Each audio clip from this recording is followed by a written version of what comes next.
उसके बाद यदि उनका उपदेश मिल जाता था तो कहा गया है मुनि सूरज कथिनी किरणावली सुनत भरम बुद्धि भागा। तो यदि उनकी सूर्य के समान वे थे और उनकी कथनी किरणावली के समान, जिस प्रकार से सूर्य तो दूर रहता है लेकिन उसकी किरणें आकर के भी हमें ऊष्मा प्रदान कर देती हैं, उसी प्रकार से वे मुनिराज हुआ करते थे कि उनके वचनों से वैराग्य हो जाया करता था और बहुत ज्यादा नहीं होता था, बहुत ज्यादा वचन नहीं सुनते थे, थोड़े ही वचन सुन करके और व्यक्ति वैराग्य को प्राप्त हो जाते थे। तो ऐसा पहले कालों में होता था। तो ऐसे ही किसी समय वह भव्य जीव अपने परिवार के साथ परिकर के साथ गया और फिर मुनिराज का प्रवचन हुआ और प्रवचन के बाद सब लोग अपनी अपनी स्थान पर आ गए। अब वह मुनि मुद्रा को देखता रहा। मुनि मुद्रा जो कि अत्यंत शांत है, सौम्य है और पूरे भारत में, पूरे विश्व में दिगंबर जैन संत कहाँ पर होते हैं?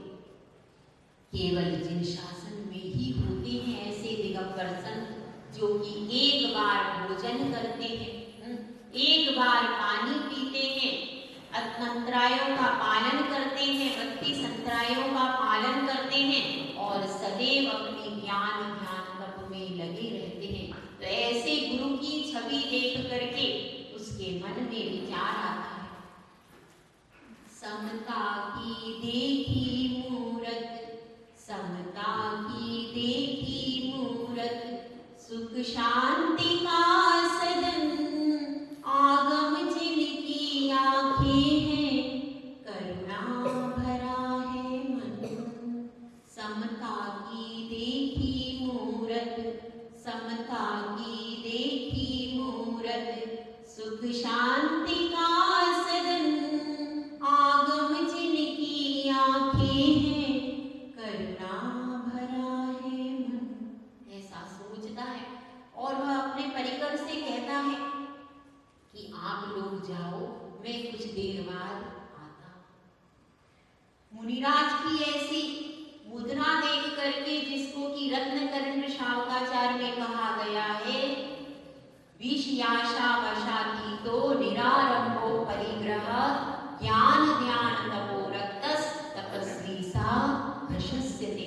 ऐसी मुद्रा को देख करके उसके मन में आज लग रहा है कि वास्तव में इनके पास भी कुछ ऐसा है जो मेरे पास नहीं है। ये माना कि मेरे पास धन है, यह माना कि मेरे पास सुंदर स्त्री है, विपुल वैभव है, लेकिन उसके बाद भी जो इनके पास है, जो शांति इनके पास दिख रही है, वह मेरे पास ऐसा वह सोचता है और बैठ जाता है। लेकिन उसको परीक्षा प्रधानी शिष्य था, क्योंकि देखिए 2 प्रकार के शिष्य होते हैं। कौन से आप लोगों ने शास्त्र पढ़ी, कोई बता सकता है? 2 प्रकार के शिष्य होते, कौन कौन से होते? बताइए। हाँ, क्या बता रही? हाँ, महिलाएं बता रही, कोई बता रही? हाँ बताइए। 2 प्रकार के शिष्य होते, कौन कौन से?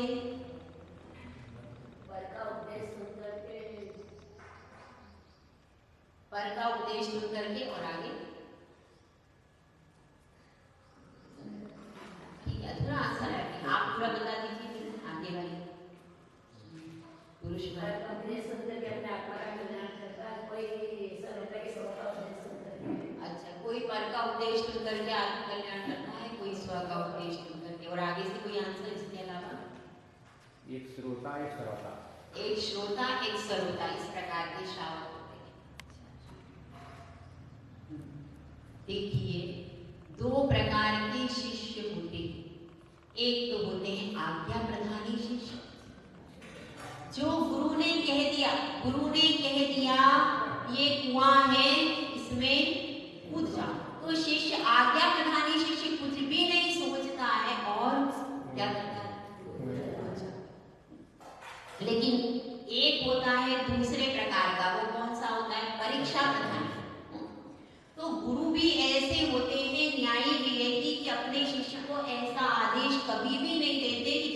उनका अहित हो जाए। तो वो गुरु आज्ञा को शिरोधार्य करते हैं, लेकिन कब? परीक्षा करने के बाद। पहले परीक्षा कर, तो वह भी कौन सा शिष्य था? परीक्षा प्रधानी शिष्य था। तो उसको सब कुछ बाहर से तो अच्छा दिख रहा, लेकिन फिर भी वह उपदेश से संतुष्ट नहीं हुआ और उसके मन में एक प्रश्न आ गया। अब वह सब लोग तो चले गए, उसने कहा कि मुझे पर्सनल अटेंशन चाहिए। कुछ लोग ऐसे भी होते हैं कि उनको पर्सनल अटेंशन मिलने के बाद जुड़ते हैं। तो वह कहता है मुझे पर्सनल अटेंशन चाहिए, इसलिए वह एकांत में बैठा है। सब नगरवासी तो चले गए, वन में कौन बैठे? तो वह कहता है गुरुदेव कि हे गुरुदेव, मेरा एक प्रश्न है। गुरुदेव एकदम शांत मुद्रा में कहते हैं कि पूछिए क्या आपका प्रश्न है। तो वह कहता है कि हे गुरुदेव, सब तरफ विषय भोगों की सामग्री सजी हुई है, कषायों का पूरा भंडार है, और इस संसार की इतनी अंधी दौड़ में क्या कोई ऐसी भी चीज है जो इन सब से अलग हो सकती है? क्योंकि इस संसार में मैं तो जहां जाता हूं वहां पर विषय और कषाय ही है और कुछ भी नहीं है। तो इस संसार से ऊपर भी कोई चीज है क्या? तो गुरुदेव कहते हैं देखो, तुमने कभी छांव देखी है? हाँ गुरुदेव। तो तुमने धूप भी देखी होगी? हाँ गुरुदेव। तो जैसे धूप के साथ छांव भी है ना? हाँ है। दिन के साथ रात भी है ना? है। सूरज के साथ चांद भी है। तो हर वस्तु का कोई ना कोई प्रतिपक्षी मौजूद है ना? फूल के साथ कांटा भी है, उसी से जुड़ा है। इसी प्रकार से समझो कि जब विषय और कषाय है तो कहीं ना कहीं वीतरागता भी होगी, और कहीं ना कहीं वीतरागता जरूर होगी, क्योंकि हर वस्तु का धरती है तो आकाश भी है। हर वस्तु के ऊपर नीचे कोई ना कोई चीज है। तो इसी तरह से अगर विषय कषाय है तो वीतरागता भी कहीं होगी। लेकिन गुरुदेव मुझे वीतरागता कहीं दिखाई नहीं देती। क्या कोई ऐसा भी जीव है जिसके पास पूर्ण वीतरागता है और विषय और कषाय का नाम भी नहीं है? क्या कोई ऐसा भी हो सकता है? तो गुरुदेव कहते हैं हाँ, ऐसे भी जीव हैं जिनके पास विषय और कषाय नाम मात्र को भी नहीं। ऐसे जीव हैं और ऐसे जीव ही परमात्मा कहलाते हैं, और वही हमारे लिए कल्याण का मार्ग प्रशस्त करते हैं।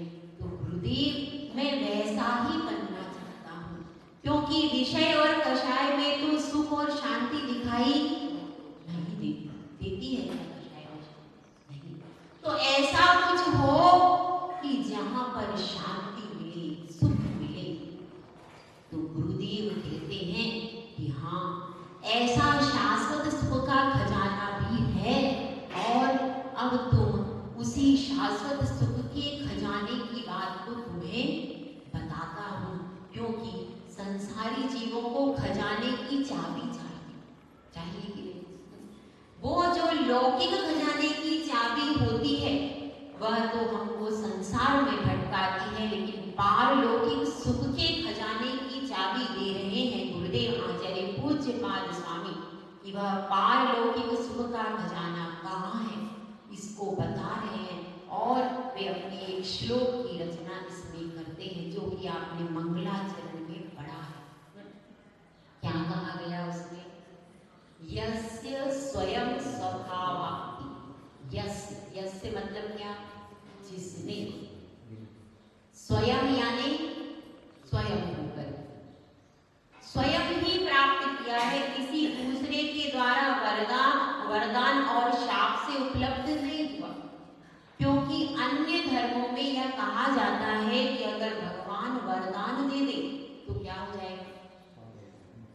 आप वैकुंठ चले जाओगे, आप जन्नत पा जाओगे अगर भगवान आपको वरदान दे दे, उनकी कृपा दृष्टि हो जाए तो ऐसा कहा जाता है ना। लेकिन जब मोक्ष प्राप्त करना है तो स्वयं का ही पुरुषार्थ लगेगा, दूसरे का पुरुषार्थ से मोक्ष प्राप्त होगा क्या? नहीं। यस्य स्वयं स्वभावाप्ति, स्वयं स्वभाव को प्राप्त कर लिया, जो अपनी चीज थी वह प्राप्त कर ली। एक होती है पर की वस्तु और एक होती है स्ववस्तु। पर की वस्तु को आप 2 दिन 4 दिन 5 दिन रखेंगे, जब जब उसको पहनेंगे तो यह भाव जरूर आएगा, भले ही आपने छुपा के रखी है, उस व्यक्ति को पता भी नहीं है, खजाने में रखी है, लेकिन फिर भी जब जब उस वस्तु को उठाएंगे अंदर से भाव क्या आएगा? उसकी है। आता है कि नहीं? आता है। कोई बात उसे तो पता नहीं है, फिर सेकेंड टाइम में ये चीज भी आएगी कि उसे पता तो नहीं है, फिर भी वो मेरी है ऐसी भावना आती है क्या उस वस्तु के प्रति? नहीं। तो ये जितने भी परभाव है, विभाव है, ये सब पर है, और जो अपना है वही अपने साथ में रह सकता है। दूसरे की चीज आप कितना ही रखोगे, आपकी आत्मा उसको स्वीकार नहीं करेगी। इसीलिए स्वभाव, यस्य स्वयं स्वभावाप्ति, उन्होंने स्वभाव को प्राप्त कर लिया, और जब स्वभाव को प्राप्त कर लिया तो प्रभावे कृष्णं कर्मणा, समस्त संपूर्ण कर्मों का अभाव हो गया। क्योंकि देखिए अगर अंधकार रहता है तो प्रकाश नहीं रहता, रहता है क्या भाई? अंधकार के साथ में प्रकाश नहीं। तो इसीलिए उन्होंने पूर्ण अंतर प्रकाशित हो गया जिनका, तो उनके अंदर वह अंधकार नहीं रहा, और कर्म अपने आप, कर्म तो अंधकार का रूप थे, उद्गल का रूप थे, तो वो स्वयं उनसे हट गए, संपूर्ण कर्मों को नष्ट कर दिया, अलग कर दिया। वास्तव में देखा जाए कोई भी वस्तु संसार में नष्ट नहीं होती। कहते हैं यह सब कहा जाता है कर्मों का क्षय किया, लेकिन इसका वास्तविक अर्थ क्या है? वास्तविक अर्थ यह है कि जीव पुद्गल धर्म धर्म आकाश और काल ये क्षेत्र पे अनादि से हैं, अनादि तक रहेंगे, वह पुद्गल नष्ट नहीं होता, सिर्फ आपसे जो उसका संबंध था उस संबंध का अभाव हो गया, पुद्गल पुद्गल में मिल गया, जीव अपने आत्म प्रदेशों में आ गया, बस इतना ही अंतर है। तो सब कर्मों को अपनी आत्मा से अलग कर दिया, बस संबंध का अभाव कर दिया। तस्मै संज्ञान रूपाय, वह जो ज्ञान रूप ही जिनका शरीर है उन परमात्मा को नमस्कार। अब इसका विशेष विश्लेषण सुनते हैं। देखिए यस्य, यानी यस्य थे मतलब यहाँ पर कौन से परमात्मा को लिया गया है भैया? सिद्ध परमात्मा को लिया गया है। यस्य स्वयं, और स्वयं प्राप्त कर लिया, किसी दूसरे की, चाहे वो पंच परमेष्ठी भगवान भी क्यों ना हो, भले ही वो हमारे परिवार के सदस्य हो, कोई भी दूसरा व्यक्ति हो, तो यहाँ पर जो मोक्ष मार्ग है स्वयं ही तय करना है। पर का अवलंबन कहाँ तक हो सकता है? पर का अवलंबन हो सकता है आपका कहाँ तक? जब तक आपने छपक श्रेणी में आरोहण नहीं किया। अब आपकी जो अवस्था है, इस समय श्रावक पर्याय है, तो इस समय तो पंच परमेष्ठी का अवलंबन उपादेयभूत है, कथनचित उपादेय। कथनचित क्यों? सर्वथा सर्वदा पंच परमेष्ठी का अवलंबन भी उपादेयभूत नहीं रख सकते। यदि रखते हैं तो बाधा ये आती है, सिद्ध भगवान के पास पंच परमेष्ठी का अवलंबन नहीं है। अनंत भगवान भी किसी पंच परमेष्ठी को नमोस्तु नहीं करते, करते क्या? केवली भी नहीं करते। तो इसलिए यहाँ पर बाधा होती है, इसीलिए पंच हर भूमिका में अलग अलग श्रावक की भूमिका है, उस श्रावक की भूमिका में उसको पंच परमेष्टि का अवलंबन आवश्यक है, क्योंकि उसके ध्यान की स्थिरता नहीं। इसलिए उसको जब ध्यान में पूर्ण स्थिरता हो जाए तब आपको पंच परमेष्टि के अवलंबन की आवश्यकता नहीं। पंच परमेष्टि का अवलंबन केवल आपकी आत्मा के स्वरूप को दर्शाने के लिए ही, कि हम समझ जाएं कि हम भी ऐसा परमात्मा बन सकते हैं। यह केवल एक फोटो है, एक प्रतिबिंब है, एक आकार है उन भगवान का जो कि सिद्धत्व को प्राप्त हो गए। तो यस्य स्वयं और स्वभाव परिणति जो है, उस स्वभाव परिणति में आता है अनंत चतुष्टय, अनंत दर्शन, अनंत ज्ञान, अनंत सुख, अनंत वीर। ये क्या हो गया? स्वभाव परिणति। उस स्वभाव को उन्होंने प्रकट कर लिया। क्या स्वभाव हमारे पास नहीं है? है? कहाँ है? अपनी आत्मा में है। तो भाई दिखता तो नहीं है, दिखता है? दिखता है कि नहीं भाई स्वभाव? दिखता है, दिखता है भाई स्वभाव। आप देख रहे हो कि नहीं? जान रहे हो कि नहीं? जान रहे हो, जान रहे हो, संपूर्ण नहीं जान रहे पर कुछ तो जान रहे हो ना। तो यह कुछ भी जानना आपका ज्ञान, आप में ज्ञान दर्शन चेतना है, पर पूर्ण रूप से उसका विकास वह अधूरी है, क्षयोक्षमिक है। क्षयोक्षमिक ज्ञान है, पूर्ण ज्ञान नहीं हुआ। पूर्ण ज्ञान मतलब संपूर्ण कर्मों के आवरण को, इसके ऊपर क्या है? सूर्य तो है, लेकिन बादलों के पीछे। हमारा सूर्य कैसा है? सूर्य भगवान के पास भी है, सूर्य हमारे पास भी है, लेकिन हमारा सूर्य बादलों से ढका हुआ है और उनके सूर्य पर से बादल उन्होंने पुरुषार्थ करके हटा दिए। बस इतना ही अंतर है, बाकी सूर्य में कोई अंतर है क्या? नहीं, सूर्य में कोई अंतर नहीं है।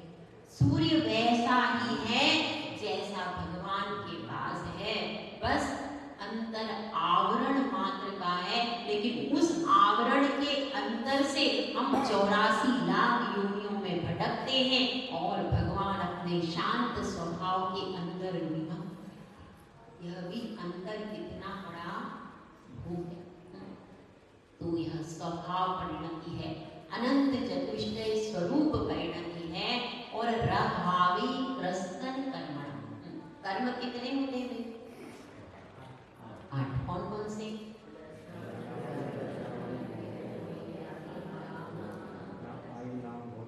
अंतर सब ज्ञानी जीव बैठे। तो ज्ञानावरणीय, दर्शनावरणीय, वेदनीय, मोहनीय, आयु, नाम, गोत्र और अध्याय, किसमें क्रम आया? कोई महिला वर्ग से पूछा था, ये क्रम किसमें आया? हमारे कौन से शास्त्र में आया? कर्म कांड में। आचार्य नेमिचंद सिद्धांत चक्रवर्ती कृत कर्म कांड में कर्मों का यह क्रम है। तो यह बता रहे यहाँ पर इन सब विभाव परिणतियों का अभाव करके और उन्होंने अपने शुद्ध स्वभाव को रभावी कृष्ण कर्मणा। तो इससे यहाँ पर 2 गुण भगवान, एक गुण आ गया, कौन सा? भगवान का कौन सा गुण आ गया? बताइए, अभी मैंने बता भी दिया। विद्रा, कर्मों का अभाव होने से कौन सा कर्म मानेंगे? सिद्ध भगवान की चर्चा हो रही है इसमें, इसीलिए यहाँ पर मानेंगे कौन सा? विद्रा। फिर आया तस्मै संज्ञान रूपाय, तो 6 डाला में आया है ज्ञान शरीरी त्रिविध कर्म मल वर्जित सिद्ध महता तेहे अमल निकल परमात्म भोगेश्वर।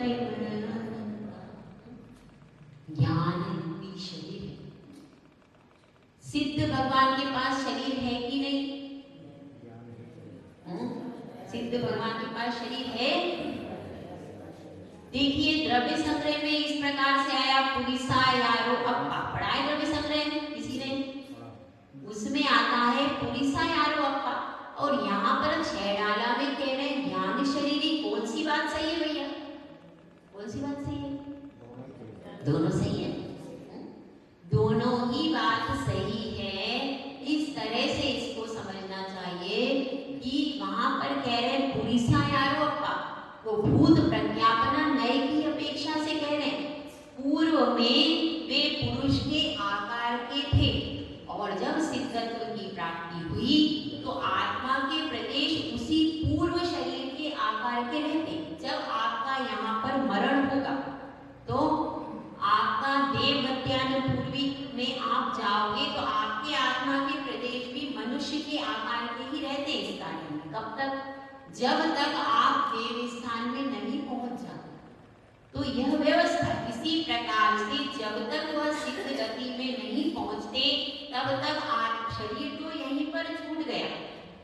शरीर की व्यवस्था तो ये है, सिद्ध भगवान भी लेके नहीं जा पाए तो भी जिंदगी भर सेवा इसकी करते हैं कि नहीं? करते तो। लेकिन इसके बाद भी कोई भी जीव इस शरीर को इस पर्याय से दूसरी पर्याय में ले जाता है क्या? नहीं। तो इसलिए सिद्ध भगवान का भी यह चोला, यह ड्रेस है। क्या है ये ड्रेस? आपको 80 साल तक के लिए मिली। 80 साल के बाद ड्रेस पूरी उतार के यही रखनी पड़ेगी। व्यवस्था यही है ना भाई। जब आपका आयु कर्म, कब तक? जब तक आयु कर्म का किराया चुकता रहेगा तब तक यह ड्रेस आपके पास है।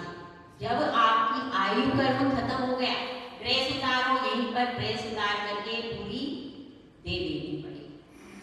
और फिर आपकी आत्मा इस ड्रेस को छोड़ देगी। ड्रेस और एड्रेस सब यहीं पर रह जाएगा। फिर अगली ड्रेस और एड्रेस की तरफ चलो।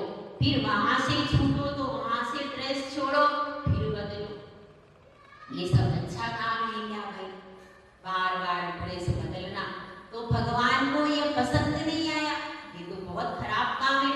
बार बार मुझे ड्रेस मिलती है और जीव मुझे दुख देते हैं, कर्मों के पिंजरे में रहना ये तो अच्छा नहीं है। तो इसलिए उन्होंने ये ड्रेस और एड्रेस का काम खत्म कर दिया कि भाई ये चोला बार बार उतारना पड़ता है, बार बार पहनने का काम कुछ अच्छा नहीं है। मैं तो अपने स्वभाव में रहूंगा, क्योंकि जो बार बार बदलता है वो स्वभाव कभी भी नहीं हो सकता। तो अब उन्होंने कहां पर क्या ड्रेस पहनी? ओरिजिनल ड्रेस पहनी। ये तो डुप्लीकेट ड्रेस है, नकली काम। उन्होंने कहा मैं अपनी ड्रेस पहनूंगा, दूसरे की क्यों पहनूं? क्योंकि पुद्गल की ड्रेस पहनूंगा तो उतार के रखनी पड़ेगी। इसलिए अपनी ड्रेस उनकी क्या है? ज्ञान रूपी शरीर, ये ओरिजिनल ड्रेस है। और ओरिजिनल एड्रेस क्या है? सिद्धशिला। तो ओरिजिनल ड्रेस और ओरिजिनल एड्रेस एक बार अपन ने पहन लिया, एक बार अपन पहुंच गए तो फिर कोई हमसे ये नहीं कहेगा कि आपकी ड्रेस यहीं पर। फिर अपनी ड्रेस में अनंत काल तक रह सकते हैं कि नहीं भाई? रत्नकल्प शावकाचार्य में आचार्य समंतभद्र स्वामी ने लिखा, काले कल्पशते भी जगते सिद्धानां न विक्रिया लक्ष्य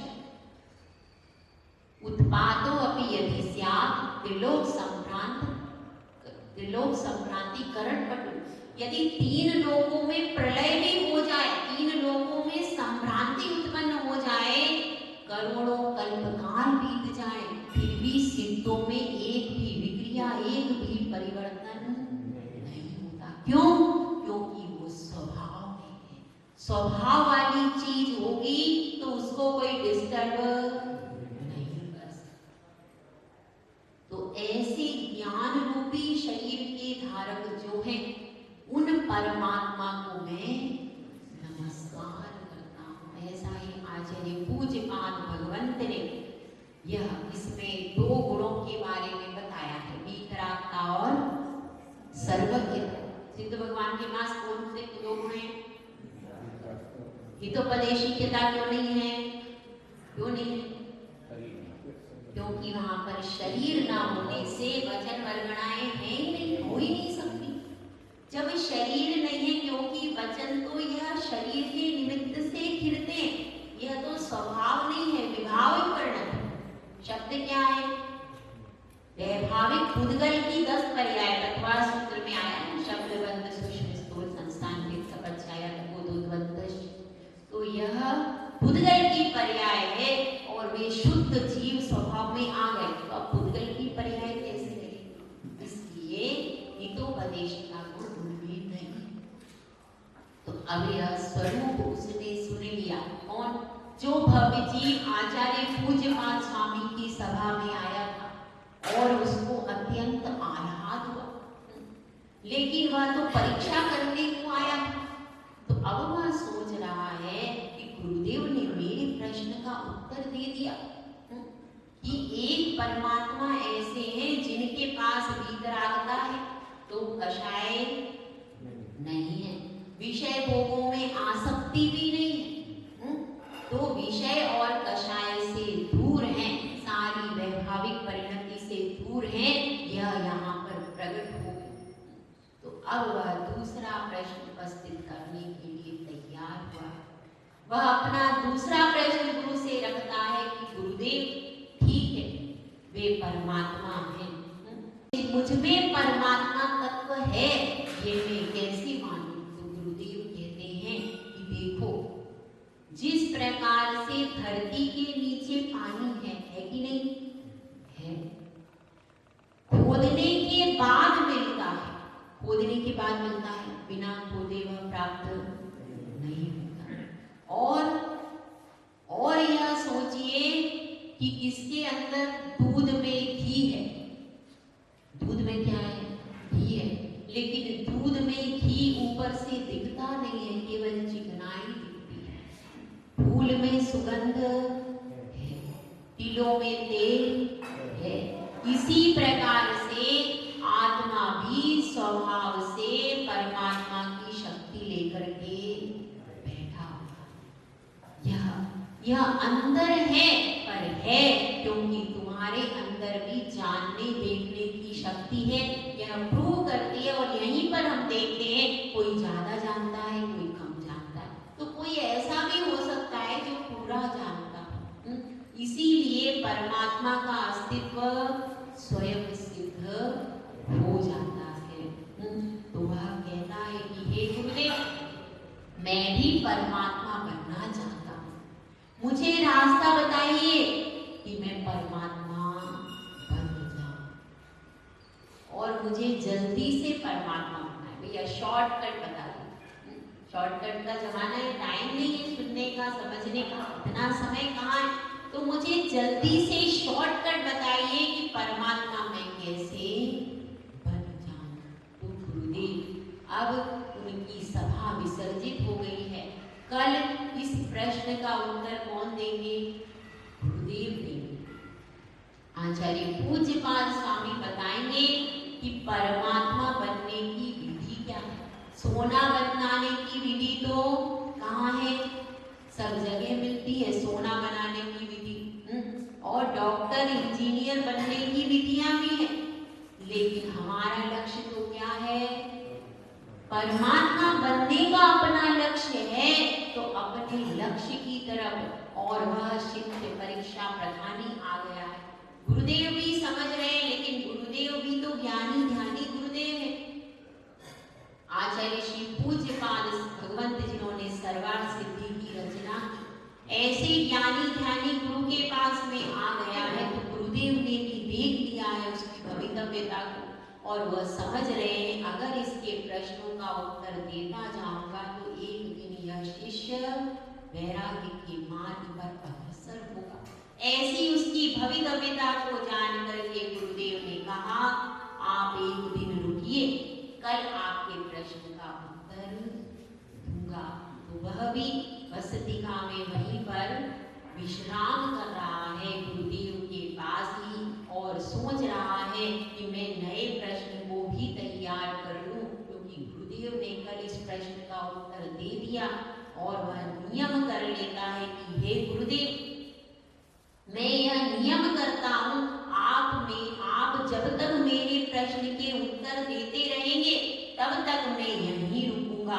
जिस दिन आप मेरे प्रश्न का उत्तर नहीं देंगे मैं घर की तरफ चला जाऊंगा।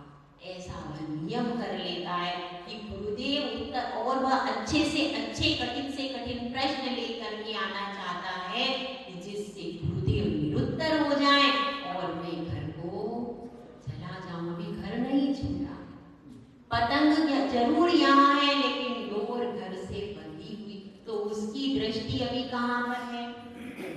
घर में लगी हुई।